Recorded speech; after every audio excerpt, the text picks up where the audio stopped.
તો જોઈ શકો છો મિત્રો, મેં કાલે રાતના સરસ મજાની બ્લાઉઝ બનાવેલી, કઈ આ પ્રકારની છે જુઓ. અને સ્લીવમાં અહીં ગાડી ફૂગી રાખી છે અને કંઈક આ રીતના મેં કર્યું છે જુઓ, સરસ મજાનું છે ને. અને આવી રીતના છે અને અહીંયા બી આ મોતી મોતી મેં લગાવેલા છે જુઓ, સરસ મજાના મોતી હાથથી લગાવેલા છે અહીંયા સુધી. અને આ તો રેડીમેડ જ છે બધું, એ લગાવેલું છે જુઓ, કંઈક આ પ્રકારનું છે, સરસ મજાનું લાગે છે જુઓ. તો ચાલો બાય બાય. આપણું આ શોપનું વર્ક છે દોસ્તો, તો લાઈક શેર સબસ્ક્રાઈબ કરી દેજો, બહુ જ મજા આવશે વિડીયોમાં તમને. તો જોઈ શકો છો મિત્રો, અહીંયા છે ખાટા ભીંડાનું શાક અને કોરા બટાકા અને રોટલી, કાટો રોટલો છે બંને વચ્ચે. તો ચાલો આપણે જમી લઈએ. તો તમારું સ્વાગત કરીએ છીએ દોસ્તો. વિડીયો અત્યારે મેં બનાવવાનું સ્ટાર્ટ કર્યું છે, બાકી તો થોડુંક કામમાં બહુ બિઝી છું. તો ચાલો જમી લઈએ અને વિડીયોમાં કન્ટિન્યુ રહેજો. તો આ પ્રકારનું છે જમવાનું આજે.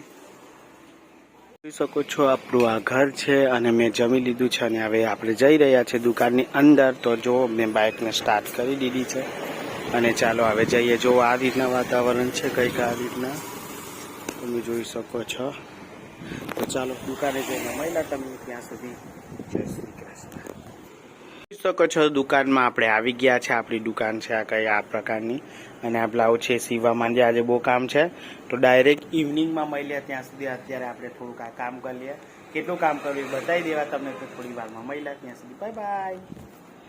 गुड इवनिंग मेरे प्यारे प्यारे दोस्तों. बहुत ही गर्मी हो रही है, બહુ જ ગરમી લાગી રહી છે. હિન્દીમાં બોલાય છે પણ બહુ જ ગરમી લાગી રહી છે. અને જુઓ મેં શું એક સરસ મજાની ચોલી બનાવી રહ્યો છું. એમાં બધું જુદું જુદું હતું. આને છૂટું પાડ્યું, અહીંયા બહુ જ આટલો લાંબો પટ્ટો હતો એને છૂટું કરીને હવે નજીકથી આપણે લઈશું આ રીતના અને કાપીને જુઓ કંઈક આ રીતના કર્યું છે. પણ ધીરે ધીરે બનાવીશું ને મસ્ત બ્લાઉઝ બને આવી રહ્યા. મતલબ બહુ આરામથી બનાવવું પડે કેમ કે છે ને આની અંદર આ રીતના કંઈક મોતી મોતી બધા હોય ને તો બહુ જાળવીને કરવું પડે. આ બધું વસ્તુ એમને એમની થાય એટલે કોઈને એવું લાગે કે આ કેવી રીતના કરેલું છે બધું, હેન્ડવર્ક જેવું છે. એટલે બહુ પટાવીને બહુ શાંતિ મગજથી કરવું પડે આયરું બધું બ્લાઉઝોનું કામ.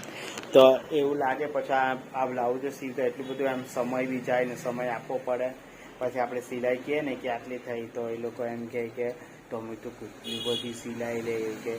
પણ એ કે એક પીસને એટલું શાંતિથી અને એટલું સારી રીતના સીવવું પડે કેમ કે આવા પીસ છે ને મિત્રો ફટાફટ ના બને. પણ જેવા કે આવા સિમ્પલ કાપવાના હોય ને તો આવા બ્લાઉઝ એમ ફટાફટ બની જાય કેમ કે આવુંમાં કંઈ નડતું નહીં હોય. આમાં કેટલું બધું નડે આપણાને, આ મોતી નડતા હોય ને બધું ને હા આંગળા બી દુખી જાય ને એવું કેટલી બધી મશીનની છે ને સોયો બી એટલી બધી તૂટી જાય કે આપણે ઘરાકને કહે ને કે 100ના 5 રૂપિયા પ્રમાણે આપજો તો બી નહીં આપે. મતલબમાં શું કહેવું, ઘરાક બહુ રકઝક, અમુક ઘરાક તો બહુ રકઝક કરતા હોય છે. પણ કંઈ નહીં આવે, આ ઘરાક તો એવું નથી પણ તો બી આવે બહુ ટાઈમ લાગે ને બહુ પછી પૈસા થઈ જ જાય.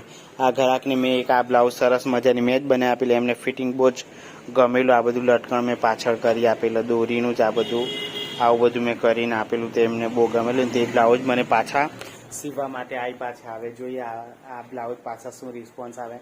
5 બ્લાઉઝ છે તેમાંથી 3 તો બની ગયા. મમ્મીની એમની હતી તો ઓછી પેટર્નવાળી હતી તો એમની થોડી હેવી બ્લાઉઝો છે તો બંને કટિંગ થઈ ગઈ. એક આ કટિંગ કરી છે મેં. આહો 10,000 અરે કેટલા બોલેલા 8,000 કેટલાની કંઈક છે આયરી. પણ એમનું પેલું વ્હાઇટ કપડું મેં મંગાવેલું છે પાઇપિંગ કરવા માટે. તો ચાલો બહુ ભૂખ લાગી ગયેલી છે તો હવે ઘરે આપણે જમવા માટે ગઈએ અને ઘરે શું બનાવ્યું છે જોઈએ હવે શું બનાવ્યું છે ને શું નહીં. ને વાગી ગયા છે 8. તો ચાલો બાય બાય. હું ઘરે જઈને તમને મળ્યો. Bye bye. તમે જોઈ શકો છો મિત્રો આપણે દુકાનમાં આવી ગયા છે. દુકાનમાં આવીને કામ બી પતાવી દીધું છે. તો વાગ્યા કેટલા છે ખબર છે તમને લોકોને? 12:30 વાગી ગયા છે દોસ્તો. અને ખાઈ પીને મસ્ત અમે લોકો આવી ગયેલા દુકાનમાં કેમ કે દુકાનમાં થોડુંક કામ છે એટલે થોડીક જો સાફ સફાઈ પણ સાથે સાથે થોડીક થઈ ગયેલી છે. તો હવે દુકાન થોડી ચોખ્ખી ચોખ્ખી લાગી રહી છે જુઓ. તો આ વિડીયોને મિત્રો અહીંયા સુધી જ રાખીએ ને રાતના વાગી ગયા 12:30 થઈ ગયેલા છે. તો હવે અમે ઘરે પાછા જવાના છે. તો કાલે સવારે પાછા મળીશું નવા વિડીયોની સાથે. ત્યાં સુધી જય માતાજી, જય શ્રી કૃષ્ણ ને સબસ્ક્રાઈબ કરતા જજો. તો કાલે મળીએ. જય માતાજી, બાય બાય.